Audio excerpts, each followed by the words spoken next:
Messieurs, dames, bonsoir et bienvenue à ce rendez-vous citoyen. Aujourd'hui, nous allons parler du traité de l'Union européenne. Alors le traité, le TUE, TFUE, traité de Lisbonne, qu'est-ce que c'est? Tout d'abord, c'est un traité multipartie qui a été signé avec un ensemble de pays en commun. Ces multiples pays, ces co-signataires, donc, sont aussi copropriétaires de ce traité, on va dire, de sa forme et de son fond.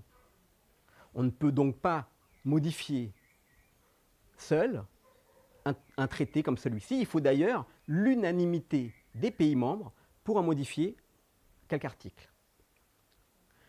Si on regarde un petit peu de plus près, nous avons les articles 2 à 6 du TFUE, du traité de fonctionnement, qui délèguent tous les pouvoirs de chaque État signataire à l'Union européenne, ceci afin de l'harmoniser.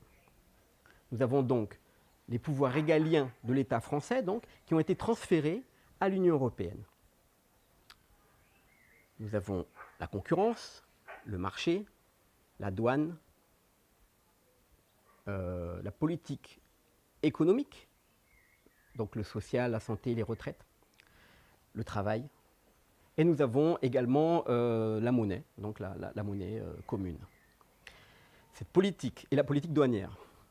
Donc toute cette délégation de politique et ces délégations de pouvoir régalien au niveau de l'Union européenne font que nous avons une perte de souveraineté. On voit avec l'article 48 du TUE qu'on ne peut pas modifier ces traités, puisqu'il faut l'unanimité. Par contre, nous avons l'article 50 qui permet, lui, d'en sortir, comme le fait l'Angleterre. À l'intérieur du traité de l'Union européenne, nous retrouvons aussi l'OTAN, qui est associé au traité de l'Union européenne, l'article 42.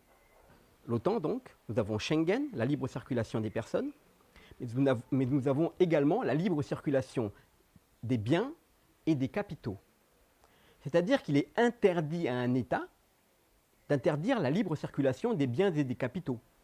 Donc, nous avons par année 100 milliards d'euros de pertes en évasion fiscale. On ne peut plus parler de fraude fiscale puisqu'aujourd'hui, elle est totalement autorisée dans le cadre de la libre circulation des biens et des capitaux que nous pouvons voir dans l'article 63 du traité de fonctionnement de l'Union européenne. J'espère que ce petit éclairage sur qu'est-ce que l'Union européenne vous a aidé et vous a permis de comprendre quelles sont les causes des problèmes des Français, puisqu'on le voit, toute notre politique, qu'elle soit sociale, économique, de la santé, des retraites, de l'éducation, est totalement au service des directives de Bruxelles. Voilà, je vous donne rendez-vous la semaine prochaine pour un autre rendez-vous citoyen. Merci beaucoup.